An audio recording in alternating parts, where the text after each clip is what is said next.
Hello বন্ধুরা, কেমন আছো? আশা করছি সবাই খুব ভালো আছো। তো সন্ধ্যাবেলা আজকে ভাবছিলাম যে একটু কিছু করা যাক আলাদা রকম। তো ভাবলাম যে ঘরে কিছু মুড়ি আছে, কিছু চানাচুরও আছে। তো একটু মুড়ি মাখা যাক আর একটু চা করা যাক। তো যেহেতু শীতকাল পড়েছে তো এরকম খাবার সত্যিই খুব ভালো লাগে। তোমাদের কিরকম লাগে কমেন্ট করে জানিও। তো দেখো আমার পেঁয়াজ লঙ্কা কাটা কমপ্লিট হয়ে গেছে। তারপর আমি যেটুক মুড়ি খাবো সেইটুক মতন পরিমাণ মানে সেই পরিমাণ মতন মুড়ি নিয়ে নিয়েছিলাম। তারপরে একটু চানাচুর দিয়েছিলাম আর পেঁয়াজ কাটাটা দিয়ে দিয়েছিলাম। তারপরে পরিমাণ মতন একটু তেল দিয়েছিলাম। তো এরকম খাবার সত্যি বলছি শীতকালে সন্ধ্যাবেলায় দারুণ লাগে। এরপর মা চা করে রেখেছিল কিন্তু চাটা ঠান্ডা হয়ে গেছিল, তো সেটা আগে গরম করলাম। এই যে দেখো গ্যাসে বসিয়ে দিয়েছি।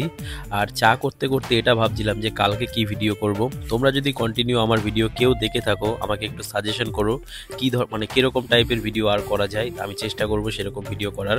তো কথা বলতে বলতে দেখো আমার চা গরম হয়ে গেছে, আমি কাপে ঢেলেও নিয়েছি। আর এই যে দেখো আমার মুড়ি মাখা কীরকম লাগছে তোমরা অবশ্যই কমেন্ট করে জানিও।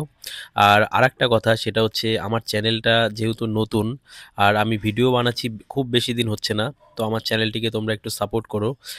তোমাদের সাপোর্ট ছাড়া এটা কখনোই সম্ভব নয় গ্রো করার।